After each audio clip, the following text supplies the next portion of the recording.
ये लोग महायोगी और योग शिक्षकों के आड़ में जो उन्होंने कभी कहा ही नहीं, जो रास्ता उन्होंने कभी दिखाया ही नहीं, समाज को ये लोग वो गंदा रास्ता दिखाने का काम कर रहे हैं और लूटने का काम कर रहे हैं, नशेड़ी बनाने का काम कर रहे हैं। शराब छुड़ाने के नाम पर शराब को 2 नंबर में बेचने का काम किया जा रहा है, तो 2 नंबर में बेचने का काम किया जा रहा है। नमस्कार, मैं प्रियंका और आप देख रहे हैं भारतमणि इंडिया। आज फिर हम एक बार फिर पहुंचे हैं मोखरा गांव में, जहां पर पहुंचे हैं बाबा योगी सुखराई नाथ। हम इनसे बातचीत करेंगे आखिर आज मोखरा गांव में इनका पहुंचने का मकसद क्या है और ये यहाँ पर जो गांव वाले इकट्ठे हुए हैं इनके साथ में क्या कार्रवाई की जाएगी, जो यहाँ पर महिला साध्वी बताकर झाड़ा फूंक करती है। नमस्कार सर। नमस्कार जी, नमस्कार सर। आज मोखरा गांव में पहुंचने का क्या मकसद है? मोखरा गांव रोहतक में पड़ता है और आज मैं पहली बार इस गांव में आया हूं। वो भी इसलिए आया हूं कि जिस प्रकार महायोगी गुरु गोरक्षनाथ जी महाराज को ज्ञान का चक्र चूड़ामणि कहा जाता है, ऐसे महान ज्ञानी और चक्र चूड़ामणि की आड़ में यहाँ एक पाखंडी महिला के द्वारा पाखंड फैलाया जा रहा है और वो इस बात का दावा किया जा रहा है कि मैं कैंसर तक ठीक करती हूँ। मैं समझता हूँ ये कहीं न कहीं मेडिकल साइंस पर भी सवालिया निशान है और लोगों को मेडिकल साइंस के प्रति भी अविश्वास पैदा करने का ये षड्यंत्र हो रहा है। आज हम लोग यहाँ इसलिए पहुंचेंगे, एक तो हमारे आचार्य के आड़ में ये सब हो रहा है, दूसरा ये कि जनता को बरगलाकर उनकी जेबों पर डाका डाला जा रहा है, तो इसके खिलाफ विरोध होना चाहिए और ये राष्ट्र नीति का विषय, इस पर चर्चा होनी चाहिए। तो आज हमने यहाँ करके एक पंचायत की।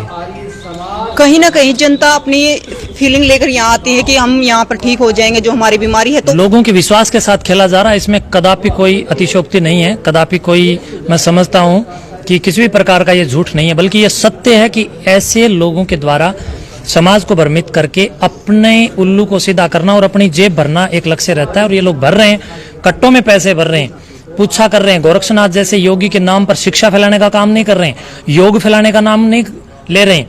ये लोग गोरक्षनाथ जी का नाम पर किसी भी प्रकार से सामाजिक न्याय, सामाजिक समरसता या किसी भी प्रकार के सामाजिक संतुलन पर काम नहीं कर रहे हैं, बल्कि ये लोग महायोगी और योग शिक्षकों के आड़ में जो उन्होंने कभी कहा ही नहीं, जो रास्ता उन्होंने कभी दिखाया ही नहीं, समाज को ये लोग वो गंदा रास्ता दिखाने का काम कर रहे हैं और लूटने का काम कर रहे हैं, नशेड़ी बनाने का काम कर रहे हैं। शराब छुड़ाने के नाम पर शराब को 2 नंबर में बेचने का काम किया जा रहा है। तो सर, आज यहाँ पर आप पहुंचे मोखरा गांव में, तो गांव वालों का कितना साथ रहा आपके साथ? पूरे गांव की ग्राम पंचायत यहाँ पर आई, वर्तमान सरपंच साहब यहाँ पर आए और ग्रामीण काफी मात्रा में, हम लोग एक मात्रा अचानक से आ गए, फिर भी काफी माताएं आई, काफी गाँव की युवा पीढ़ी के लोग आए और हमने उनको यही कहा है, इस बारे में अपने विचार रखे, तो लोगों ने हमारा साथ दिया और आगामी 7 तारीख को एक बड़ी पंचायत के माध्यम से इस पाखंड पर कोई बड़ा फैसला लिया जाएगा। इसके लिए हम लोगों ने विचार किया।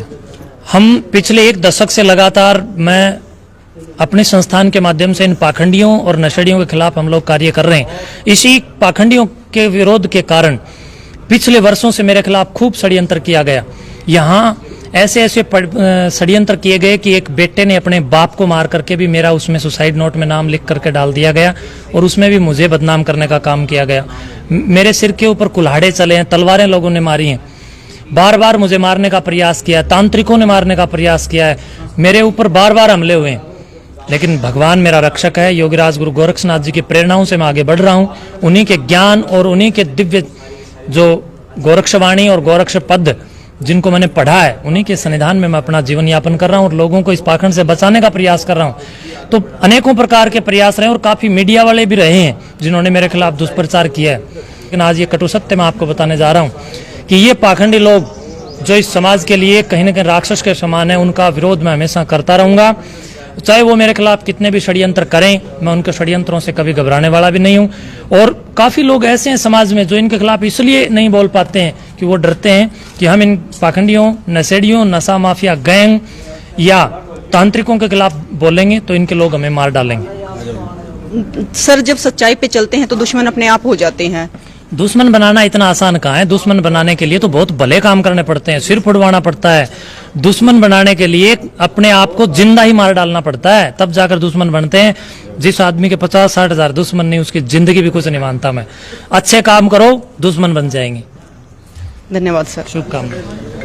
जैसा कि आपने देखा कि योगी सुखराई नाथ के द्वारा यहाँ पर एक मुहिम छेड़ दी गई है। 7 तारीख को 10 बजे लगभग यहाँ पर पंचायत होगी और पंचायत में फैसला लिया जाएगा कि जो ये महिला अपने आप को साध्वी बताकर झाड़ा फूंक कर रही है उसके खिलाफ क्या कार्रवाई की जाएगी। आगे की अपडेट के लिए देखते रहिए भारतमणि। जय हिंद, जय भारत।